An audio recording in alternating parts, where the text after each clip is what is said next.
शायद कई शताब्दियों की बात मैं कुछ मिनटों में, घंटों में भी नहीं, कुछ मिनटों में आपसे करनी है। तो मैं आपके साथ में हमारे पुराने आदिकाल से लेके आज तक की जो यात्रा है और हमारे भविष्य के बारे में तो बात करना चाहूँगा। हमारे भारतीय संस्कृति में हमारी जो माइथोलॉजी है उसमें मैं देखता हूँ कि कई तरह के हमारे रेफरेंसेस हैं डिज़ास्टर मैनेजमेंट के बारे में आए हुए हैं। हम हनुमान जी को संकट मोचन बोलते हैं, वो डिज़ास्टर मैनेजर ही थे, लक्ष्मण की जान बचाई।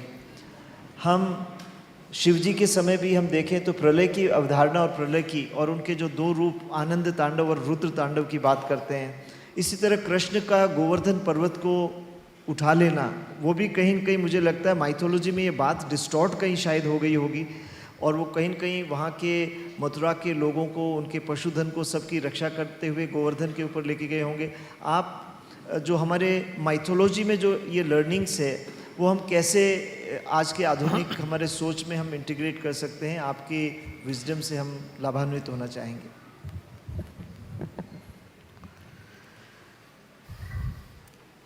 जब जब आपत्ति आई मनुष्य कुल के लिए विश्व में, उन सभी संदर्भ में, उन सभी वक्त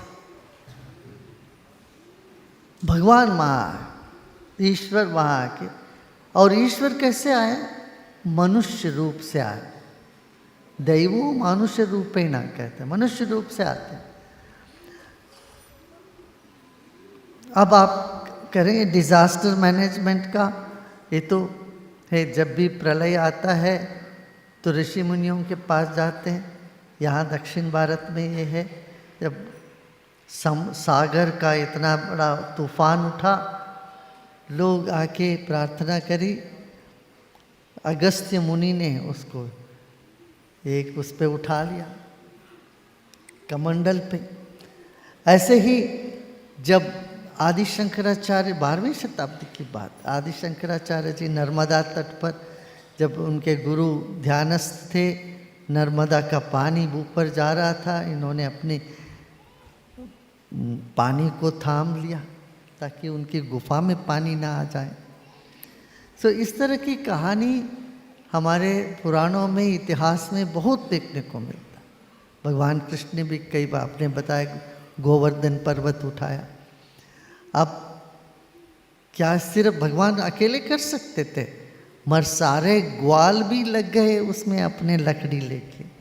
इसका मतलब यही, जब भी कोई आपत्ति आती है सब लोग इकट्ठे होके उसको संभालो। इंद्र का प्रकोप या इंद्र की जो ईर्ष्या को थामने के लिए सब इकट्ठे हुए।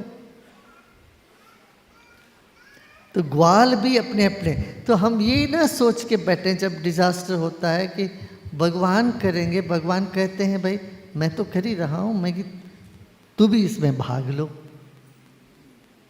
सो सारे ग्वाल अपना जैसे अपनी अपनी डंडे को लगाए। और देखिए कृष्ण जी जब उनका जन्म हुआ, उनको जमुना पार करनी थी, तभी वो हो गया, डिजास्टर आ गया, पानी नाक तक आ गया वसुदेव के। तो प्रकृति का प्रकोप को थामना दैवी गुण है, क्योंकि ये भगवान कृष्ण कहते हैं दैवी हेषा गुणमयी मम माया। ये सारी जो प्रकृति है, ये माया है, ये दैवी गुण से संपन्न है और दैवी गुण से ही इसको थाम सकते हैं।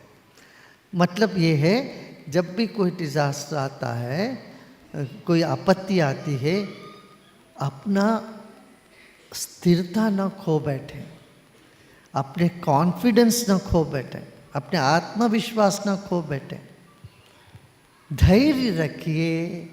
क्यों?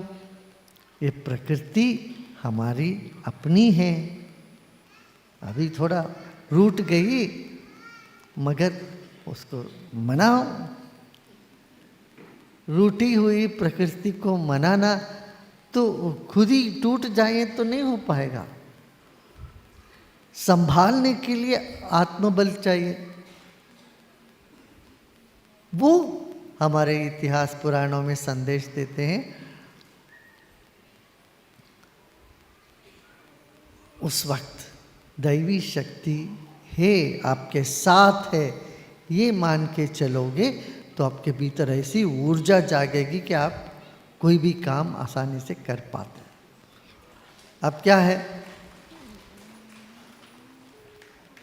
कोई आप अभी देखिए बाढ़ आ गया करके सिर पकड़ के रोते रहे, बैठे छाती पीट के रोते रहे तो नहीं चलेगा। उस वक्त आपको सक्रिय होना पड़ेगा। मनोबल टूट जाता है तो सक्रिय नहीं हो सकता कोई भी व्यक्ति। सक्रिय होने के लिए क्या आवश्यकता है? विश्वास और मनोबल, और अध्यात्म से ये दोनों मिलता है।